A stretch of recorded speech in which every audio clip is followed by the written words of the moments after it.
Planet America's fake news. What the hell is going on here?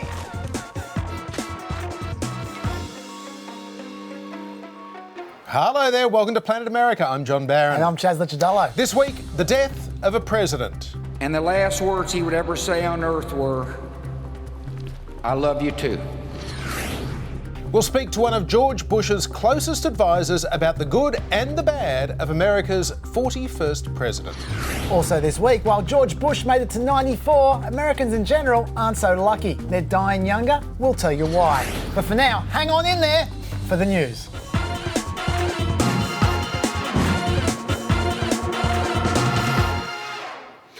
Special Counsel Robert Mueller has recommended former National Security Advisor Michael Flynn be spared prison time after pleading guilty to lying to the FBI, then cooperating with the Mueller investigation. Mueller's submission has gone to the sentencing judge in the case this week. His heavily redacted memo reveals Flynn sat for 19 interviews as a part of the plea deal. General Flynn admitted to lying about contacts he'd had during the campaign and presidential transition period with Russians, including former Ambassador Sergei Kislyak. Meanwhile, longtime Trump associate and friend of the program Roger Stone has said that he will exercise his Fifth Amendment right against self-incrimination, refusing to testify or provide documents requested by the powerful Senate Judiciary Committee. Stone's attorneys stating, Mr. Stone decries secrecy and will not subject himself to the innuendo of a non-public hearing. The announcement came after this tweet from President Trump, who's been a friend and client of Stone since the 80s. I will never testify against Trump. This statement was recently made by Roger Stone, essentially stating that he will not be forced by a rogue and out-of-control prosecutor to make up lies and stories about President Trump. Nice to know that some people still have guts. And that tweet there was part of a spree where Trump contrasted Stone with Michael Cohen, who has, of course, turned on Trump. No guts. Trump tweeted, "You mean Michael Cohen can do all these terrible, unrelated to Trump things, having to do with fraud, big loans, taxes, etc., and not serve a long prison term? He lied for this outcome and should, in my opinion, serve a full and complete sentence." Now, those Stone and Cohen tweets together were a teensy bit controversial. Yeah, maybe illegal. Yeah. Administration frenemy George Conway, for example, suggested we should file Trump's tweets under the criminal codes for jury tampering and witness tampering, which may or may not be true. But my concern about those tweets is more related to the judge who is going to be sentencing Cohen. This judge now knows exactly what kind of sentence Trump wants, Trump being a guy who could well give that judge a huge promotion if that judge pleases him. And to me, potentially messing with sentencing is a huge worry. So possibly not Trump's finest tweets there, John. Interesting. Well, the week began, of course, with that G20 summit in Buenos Aires, Argentina, where a meeting between the Russian President Vladimir Putin and Donald Trump was cancelled following last week's Trump Tower Moscow revelations from Michael Cohen. A meeting, though, between President Trump and China's President Xi Jinping did go ahead, and for a while it looked like a truce had been declared in the two countries' escalating trade war. My meeting in Argentina with President Xi of China was an extraordinary one. Relations with China have taken a big leap forward. Wow, and what will that mean? Farmers will be a very big and fast beneficiary of our deal with China. They intend to start purchasing agricultural product immediately. Farmers, I love you. Well, that did sound encouraging. The financial press was impressed, so too was the market. President Trump said there was a 90-day truce on new tariffs and he's hopeful a broader deal will be done. But if it's not, President Trump said he remains a tariff man. Well, with those two words, the scepticism started to set in. Adding to fears of an economic slowdown, the market slumped, erasing all of the gains of 2018. Among the hardest hit, bank stocks and big companies that do business in China. Yeah, and the market skepticism was understandable, John. The day after Trump had announced his great deal, the official Chinese Communist newspaper and TV station had nothing about buying very substantial amounts of agricultural, industrial goods and energy products like Trump had announced. And they had nothing about a 90-day deadline or reduced car tariffs either. Even Trump's aides privately acknowledged that China hadn't committed to cutting car tariffs. In fact, one of them said, "Nobody knows what the deal is." Uh-oh. But then things did start to turn around, and the Chinese Ministry of Commerce put out a statement saying they will implement specific items, whatever that means, and they will push forward on trade negotiations within the 90-day timetable and roadmap. So they acknowledged the 90-day thing. Chinese officials have reportedly also begun preparing to restart imports of American soybeans and natural gas. So that's the buying American products thing that Trump mentioned. Although American soybeans are now out of season and South American soybeans are coming into season, so American farmers probably have missed their best opportunity to sell soybeans this year. But at least it looks like there was a real agreement there. It's not like a Trump University scenario. And here is the big one. The Chinese government has now laid out 38 different punishments to be applied to various IP violations. Now, China may not enforce those 38 punishments, but if they are serious about cracking down on IP violations, then that is the holy grail. Democrats and Republicans desperately want that. It would be a genuine achievement for Trump. So we'll see about that one. One more thing. China agreed to make the synthetic opioid fentanyl a controlled substance, which theoretically should mean less opioid abuse in America. But China has said this kind of thing before. Back in 2016, they said they'd combat the supply of fentanyl and would control the sale of over 100 fentanyl analogues. But it obviously made no difference whatsoever. So it really all depends on how seriously they plan to enforce all these promises. Yeah, and a lot of these promises, of course, were made in April 2017 with a 100-day period to nut out a final agreement, which, of course, never happened. So Enter Tariff Man. Meanwhile, America's 41st president, George Herbert Walker Bush, received a state funeral in Washington, D.C. following his death last weekend at his home in Houston, Texas. The 94-year-old lay in state in the Capitol Rotunda, his service dog Sully guarding the casket. One-time presidential rival and fellow World War II veteran Bob Dole rising from his wheelchair for a final salute. The funeral at Washington's National Cathedral was attended by the 4 living ex-presidents, Jimmy Carter, Bill Clinton, George W. Bush and Barack Obama, as well as President Trump and First Lady Melania Trump. President Trump shaking hands with President and Mrs. Obama, but not the Clintons.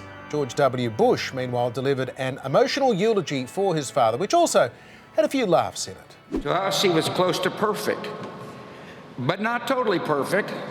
His short game was lousy. The man couldn't stomach vegetables, especially broccoli. President George Bush was buried in the family plot on the grounds of his presidential library in College Station, Texas, earlier today, alongside his wife Barbara, who died in April this year, and their daughter Robin, who died in 1953 at the age of just 3. There have been plenty of warm tributes to George Bush this week, of course, and praise for his achievements in foreign policy in particular, as well as his personal kindness and civility. But it is important to remember that George Bush got to the very top of politics by being a masterful politician. And the campaign that won him the White House was anything but kind or civil.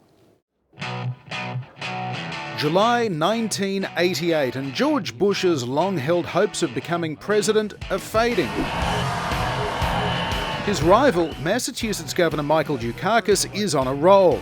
10 months ago, nobody in Iowa knew what a Dukakis was. After a clinically efficient Democratic primary campaign, the Duke heads out of the Democrat convention with a massive 17-point lead over Vice President Bush, hammering the record of the Reagan years. The Reagan era is over. The Republican administration is bogged down in the Iran-Contra scandal. President Reagan himself is now 77 years old and he's lost a step. As the campaign swings into gear, George Bush, his loyal vice president, is struggling to emerge from the shadow of a conservative icon, claiming Reagan's legacy while trying to distance himself from its scandals. He did not think it was arms for hostages.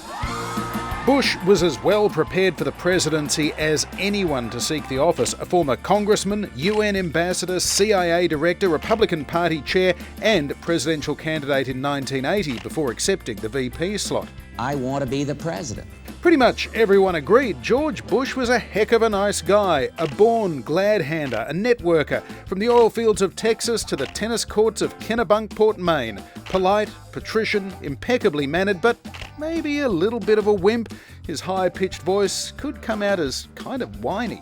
I've admitted mistakes, and you want to dwell on them, and I want to talk about the values we believe in and the experience and the integrity that goes with all of this. Bush was basically a nice guy, but he wasn't naive. He knew politics sometimes demanded something more ruthless. I'm an underdog, and I like it. Trailing Dukakis by double digits, he needed a political killer, and he got it with Lee Atwater, his 37-year-old campaign manager. Are you as tough as they say you are? No, I'm really a right lovable fella, but for some reason the Democrats don't seem to like me too much. Atwater understood that if Bush was going to close the gap with Dukakis, the American people had to be made to fear the unknown. He had to redefine the Democrat, who was still a comparative newcomer on the national scene. First, the rumours started. Dukakis, it was said, had been treated by a psychiatrist for depression. Even President Reagan was asked about that. Do you think that American people deserve to know whether he's fit to govern by having his medical records made public? Look, I'm not going to pick on an invalid. Feel like a fool.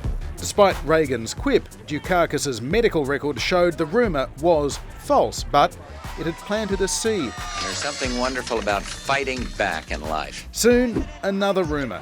Dukakis' wife, Kitty, they said, was an out-of-control drunk. At the start of the campaign, she had revealed her 26-year addiction to amphetamine-based diet pills, which she'd quit 5 years earlier. Then, enter Willie Horton. Dukakis not only opposes the death penalty, he allowed first-degree murderers to have weekend passes from prison. It wasn't an official campaign ad, but Atwater pinned Horton's mugshot on the wall of the campaign headquarters and vowed to effectively make Willie Horton Mike Dukakis' running mate. Horton fled, kidnapped a young couple, stabbing the man and repeatedly raping his girlfriend. He said he wanted to, quote, strip the bark off the little bastard. Dukakis on crime. And the campaign followed with more ads about Willie Horton playing on racial fears. He's opposed to every new weapon system since the slingshot. Atwater also ridiculed the idea of Dukakis as commander-in-chief, made easier by an ill-fitting tank helmet. America can't afford that risk. As August turned to September, the attacks and rumours continued. Bush gained on Dukakis, who tried to keep his cool, too cool, as it turned out when he was asked one of the most infamous debate questions ever. If Kitty Dukakis were raped and murdered, would you favor an irrevocable death penalty? His answer seemed pretty unfeeling. No, I don't, Bernard, and I think you know that I've opposed the death penalty during all of my life. I don't see any evidence that it's a deterrent, and I think there are better and more effective ways to deal with violent crime. Dukakis later said he thought the question was fair, while Kitty Dukakis called it outrageous. Vice President Bush was able to distance himself from it all, rising above the ugly mess his own campaign had created with a positive message. For an endless, enduring dream and 1,000 points of light. Bush sailed to victory in November. George Herbert Walker Bush is the 41st President-elect of the United States. But the brutal negativity of the 1988 campaign changed American politics. 2 years later, Lee Atwater, who'd been made party chairman, was dying of brain cancer, and he apologised for what he described as his naked cruelty to Mike Dukakis. Atwater died 2 months later. Meanwhile, Kitty Dukakis had suffered a breakdown. On antidepressants, she drank rubbing alcohol and was admitted to hospital. Faced with a lagging economy, Bush lost his re-election bid in 1992, and a more genteel political era, typified by George Bush, was over. But ironically, it was Bush's supporters, if not Bush himself, who had helped to end that era.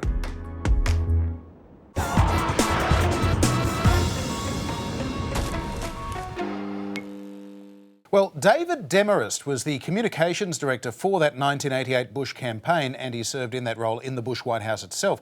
He's with us from Stanford, California. David, tell us, have you been surprised by the almost universal praise we've heard this week for George Bush? I've probably been more gratified than surprised, having known President Bush for 30 years and having thought about, what his legacy might be. It really isn't surprising to see so many wonderful commentaries about his life and his work, his family, his decency, his integrity, and so forth. In death, do you think we've seen a clarification of George Bush's place in history? Well, I think to some degree, yes. Certainly the character of the man comes through very profoundly. I think when you look at kind of history's sweep, I think you always need to have, the length of time to really evaluate. Now it's been, he left office in 1992, so it's been 26 years, and that does give a lot of time for historians to really process what was accomplished in the administration from 1989 to 1992, and the profound changes in the world that took place in that very kind of propitious time. So I think that while historians will always be reevaluating, in a sense forever, I think a lot of the legacy of President Bush has become quite clear. What would you say his most significant achievements were, as opposed to things that he inherited from President Reagan? Well, I think it's a combination of things. I think there were elements of the process of, in a sense, addressing the Cold War that were certainly, one would give great credit to President Reagan.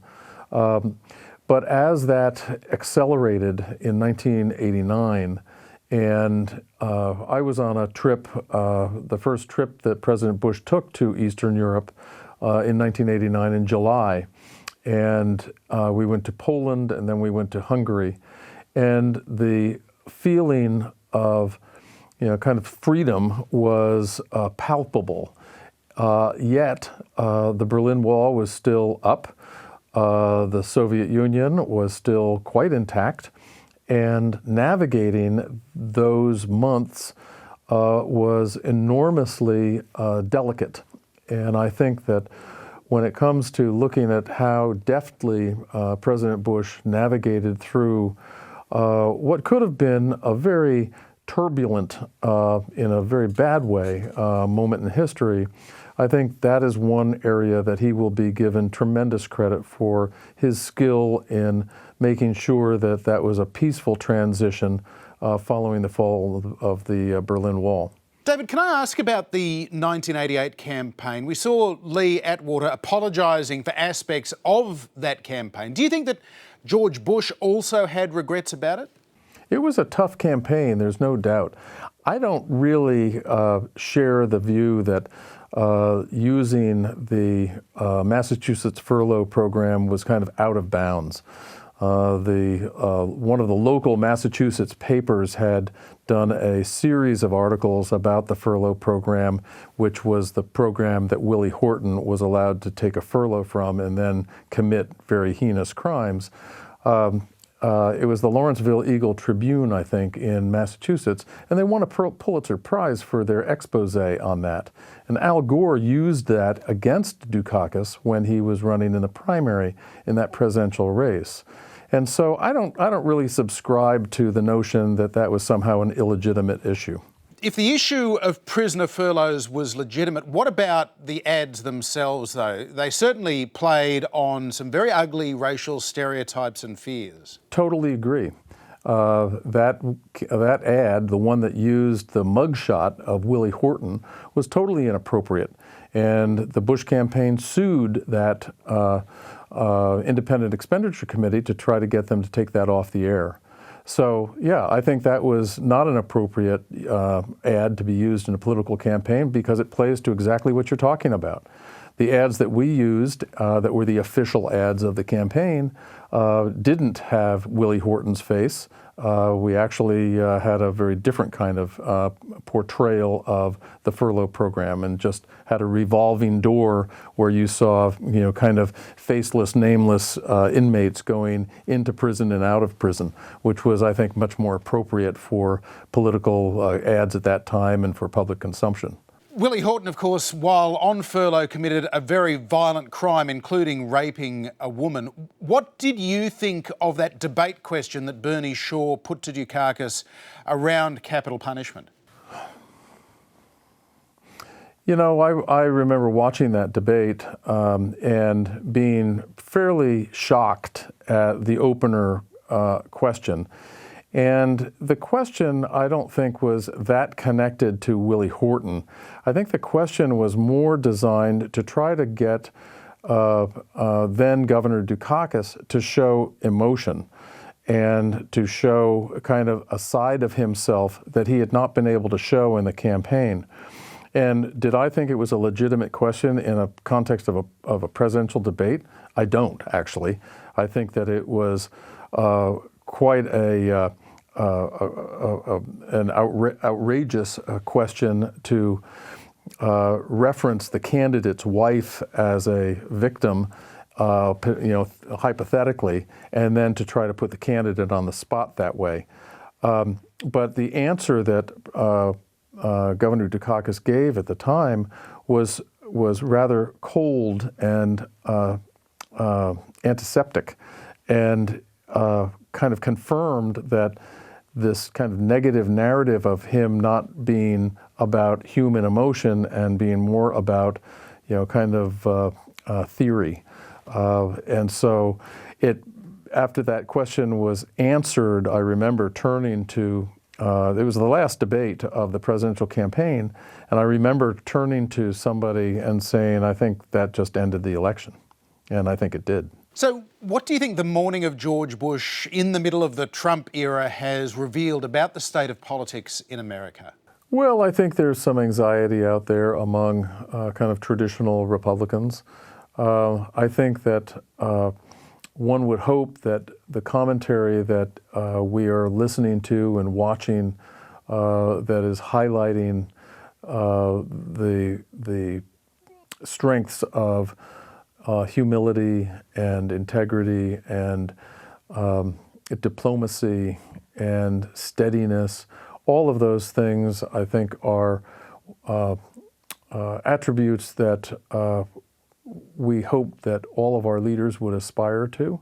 And, I think that there has been a kind of a coming together. I think President Trump has been quite gracious in this period of mourning for the loss of George Bush. And, I hope that style continues. David Demarest, thank you so much for taking some time for us. You bet. Take care. Big, beautiful world. There's an old joke. Two elderly women are at a Catskill Mountain resort, and one of them says, "Boy, the food at this place is really terrible." The other one says, "Yeah, I know, and such small portions." Well, that's essentially how I feel about life.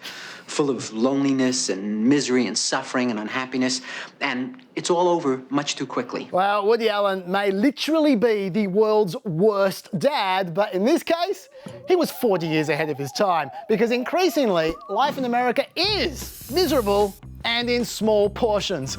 Life expectancy has been reduced for the third year in a row, from 78.9 years in 2014 to 78.6 today. That there is the longest period of life expectancy decline for 100 years, back when World War I combined with the Spanish flu to wipe out a huge chunk of the population. But before we ask why that might be the case, there are some perennials that we should mention. American infant mortality, for example, has been high for decades. Babies in America now have a 76% greater chance of dying than babies in other rich countries. And those children who do survive have a 57% greater chance of dying before they reach adulthood. There's also been a long-term life expectancy gap opening up between the rich and the poor. That gap is now around 15 years of life expectancy. Finally, mortality rates for the 10% least educated Americans, well, that's gone up a heap. while the rest of America has been holding pretty steadily as far as life expectancy goes. And that is not just because of healthcare costs, by the way. The poor and uneducated also smoke more, drink more, and are more obese. Okay, so those are your perennials, right? But what's changed recently? Well, first of all, mortality rates over the last 12 months have increased much more for white people than for black people or for Latinos. Mortality rates have also increased much more for 25 to 34-year-olds, 35 to 44-year-olds, and over 85s. Let's start with the oldies because they're pretty easy, to be honest. 2017, a really bad flu season. There was a bigger jump in mortality due to flu and pneumonia than because of any other cause. Fine.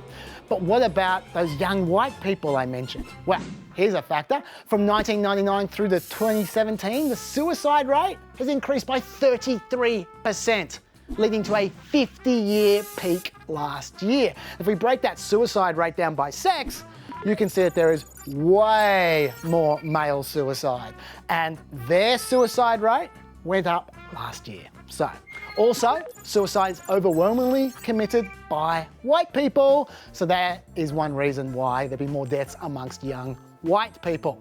Here's another one. Drug overdoses. They have increased a lot over the last few years, and last year was no exception. From 63,000 drug overdose deaths to 70,000 deaths. Yet again, the men have been leading the way, with male overdoses almost doubling over the last 4 years. If we just look at the opioid deaths, you can see why they have been such a problem. You got methadone, you got painkillers, you got heroin deaths. They've all actually flattened out a bit. But look at the fentanyl deaths. They've gone up 45% just in the last year. These are street drugs, and they are particularly dangerous because they are so strong. How strong? Heroin is twice as potent as morphine. Fentanyl is 50 to 100 times as potent as morphine. And fentanyl analog carfentanil is 10,000 times as potent as morphine. And you can get that on the street. It is not hard to see how you could overdose on that. But there is some good news, because drug overdose deaths seem to have peaked in September 2017, and they've been declining at least until April since then. Even better news, forget about the exotic designer drug deaths, because alcohol's back, with alcohol-related deaths up 35% in the last decade, meaning more people die from booze than drugs anyway. And that's a traditional, old-fashioned kind of death, don't you think? It gets no news coverage, no hype, no one seems to care, do they? Best of all, alcohol helps you get through Woody Allen's more, well, recent stuff. I can't unclench when there's turbulence, you know, I'm an aatheist. I don't like this. Oh, God, does anyone have some carfentanil? Big, beautiful world.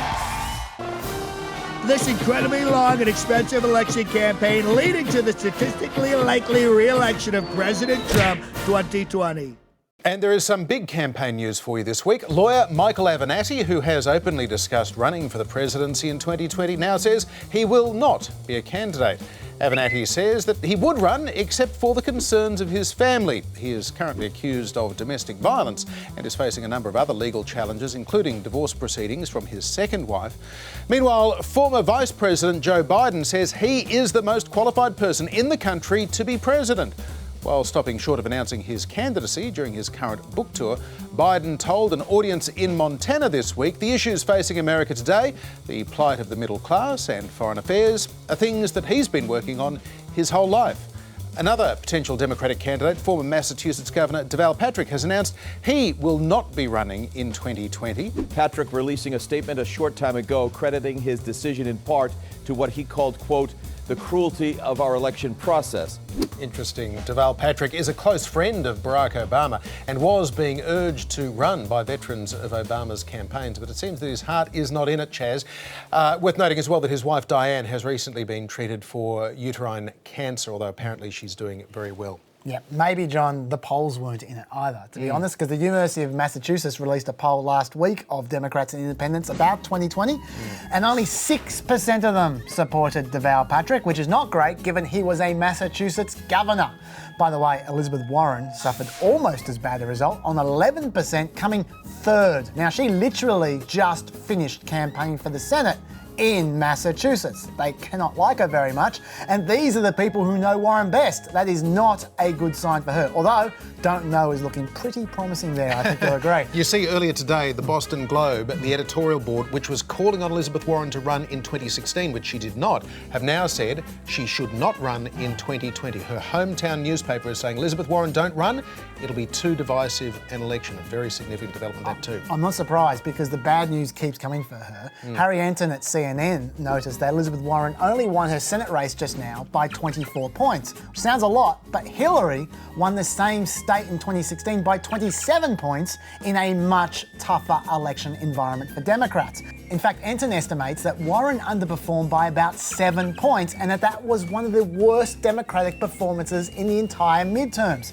So the campaign is not starting off well for her at all. One more 2020 note though, John, about Beto O'Rourke this time. Some Democrats on Twitter noticed that Beto is the #2 recipient of oil and gas money in both the House and the Senate. Yes, he is from Texas and they are a local industry there, but that is the kind of thing that Democrats do not like very much, John. I suspect we'll be hearing about that factoid again sometime in the future.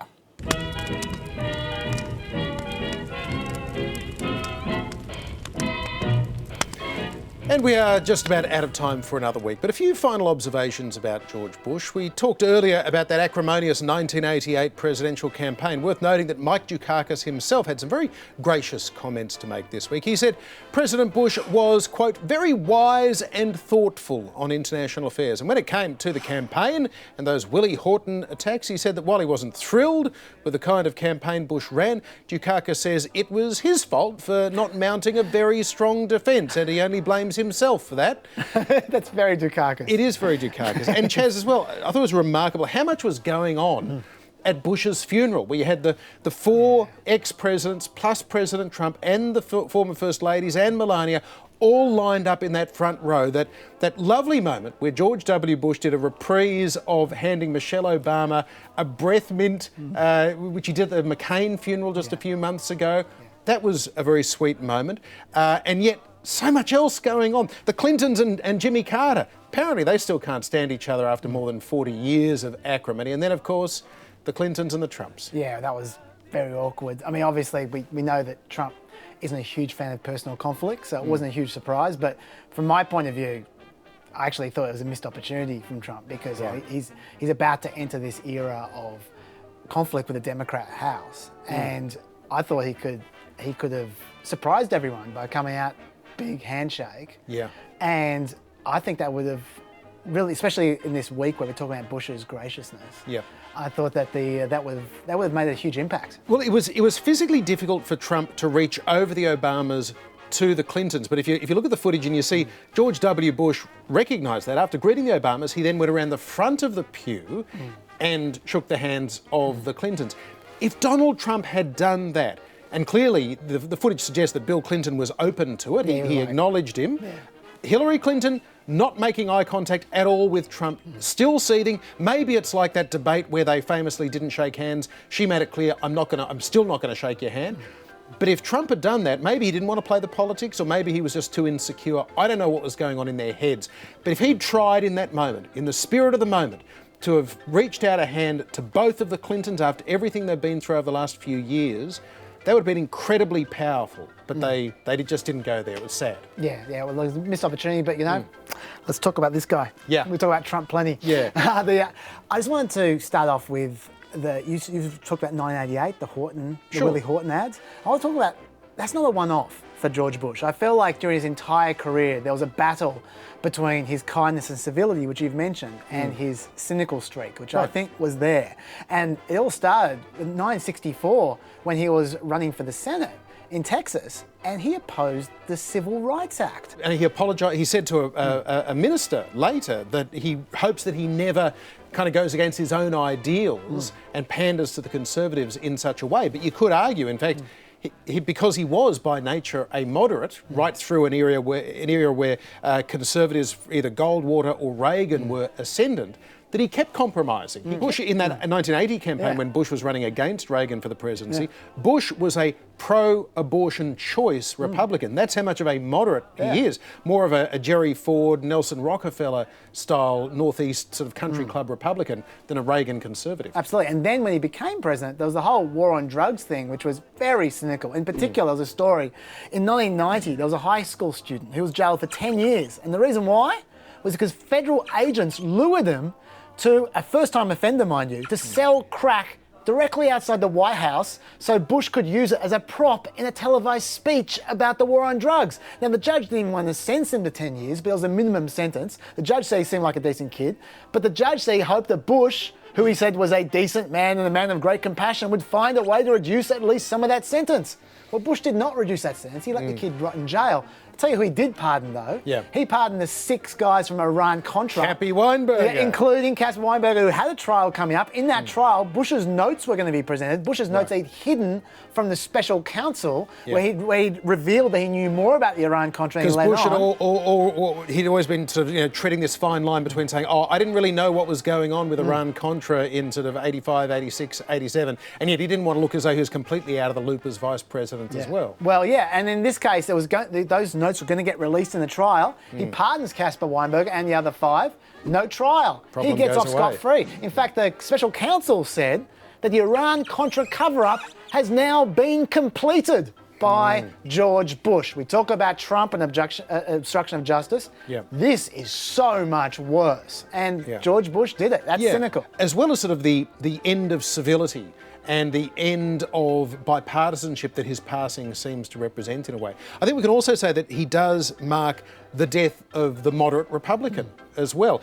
And partly, again, because of the compromises he made to his core beliefs, he helped to allow that death to happen because he was a moderate who changed his clothes into that of a conservative because he wanted to be president of the United States and keep the Republican Party behind him, which he did for one term, but it fell apart in the face of that Buchanan challenge in 92. Look, that's true. Although having said that, he did, as president, often make huge compromises with the Democrat Congress and the Senate. The budget deal is a classic example where he said, no, read my lips, no new taxes. And he passed through tax hikes. But not just that. Look at his entire domestic agenda, all his achievements. A lot of them were very liberal. We mentioned the 99 budget deal. The Americans with the Disabilities Act, he pushed through and he signed.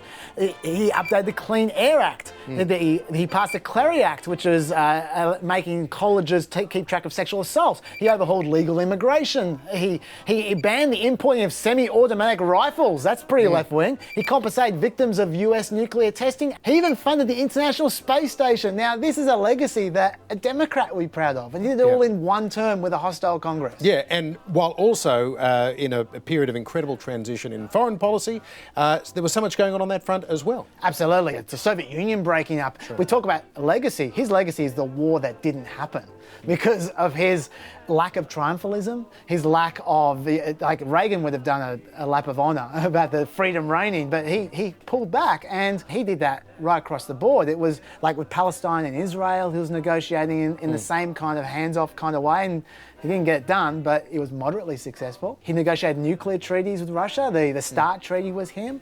There was NAFTA, of course, he negotiated. Now, not so popular these days, but still an achievement at the time. And of course, the war that did happen, the Gulf War, was, well, he pulled it off, although some might say that the success, ironically, of the Gulf War turned America into the world's police, which then Clinton followed through in Yugoslavia, and then it might have made Gulf War II that much more likely to happen down the track. I think that probably had more to do with the absence of the Soviet Union for the first time in 50 plus years rather than anything else. But still, you and I could talk about George H.W. Bush all day, but there are a few other things we should touch on before we go this week. First of all, the possibility of a government shutdown in the next couple of weeks. That's right, we were talking about how Trump said that if he couldn't get funding for his wall, he'd have a shutdown. Well, the deadline for that has been pushed back 2 weeks because of Bush's death. So the new deadline is now the 21st of December. And what that tells me is that Republicans are probably going to cave and there will not be a shutdown because who is going to shut down the government 4 days before Christmas? It would be the worst Christmas movie ever. It would. And no congressional rep wants to stay in Washington to negotiate the budget on Christmas Day. I mean, I would, but I'm weird. Well, it's pretty in the snow. Now, there was a rare falling out between senior Senate Republicans and the Trump administration this week over the issue of Saudi Arabia and Jamal Khashoggi. Senators, including usual Trump supporters like Lindsey Graham and only occasional Trump supporters like Bob Corker, demanding the administration toughen its stance over the involvement of Crown Prince Mohammed bin Salman in the murder of Khashoggi. In contrast to the president, who continues to say, despite the CIA's assessment, there is no smoking gun, we may never know what happened to him. Well, this pair are in absolutely no doubt over the prince's guilt. If he was in front of a jury, he would be convicted in 30 minutes. I think he's crazy. I think he is dangerous.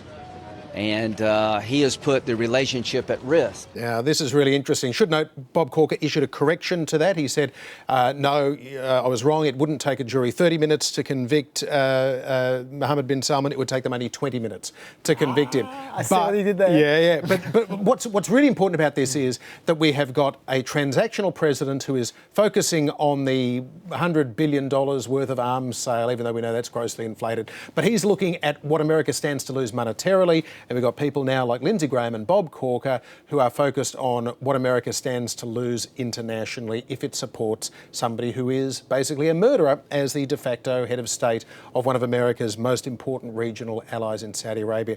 This is one of those showdowns that I guess we've been sort of wondering when we're going to come to this crunch point, and we're seeing it now. Finally, Wisconsin and Michigan legislatures have been up to a little bit of mischief, John, which I want to tell you about.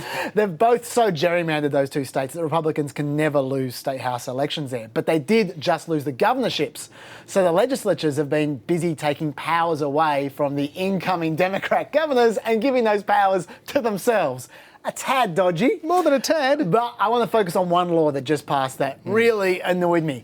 Back in September, the Michigan legislature approved a $12 minimum wage hike and paid sick leave bill. Yet this week, they gutted their own minimum wage hike and paid sick leave laws. Why would they do that? It's because under Michigan law, you need a 3/4 majority to overturn a ballot measure, but you only need a simple majority to overturn a regular bill. So when these guys thought that Michigan would pass a ballot measure for a minimum wage hike and paid sick leave, they just passed the law first so that the ballot measure would be dropped and then they could water the law down easily in the lame duck session after the election, which is exactly what they have done. They've reduced their own minimum wage plans from this down to this. It's quite clever, John, but boy, is that a dick move. Bigly. And that is it for this week. Don't miss our final program for the year next week when we look at the state of the US economy and the possibility of a looming recession with the former US Treasury Secretary Larry Summers right here by the fireside. How the hell did we get him? We told him he was going to be on the business. You should have told him you're doing the business. You might have got Bill Clinton instead. Stop it. Let's get the final word on George Bush this week from one of his great friends, Senator Alan Simpson, as Bob Dole looked on as well, reflecting on Bush's bipartisanship and humility. Bye-bye. It's not about Democrats or Republicans. It's for our country that I fought for. And he was a man of such great humility. Those who travel the high road of humility in Washington, D.C. are not bothered by heavy traffic.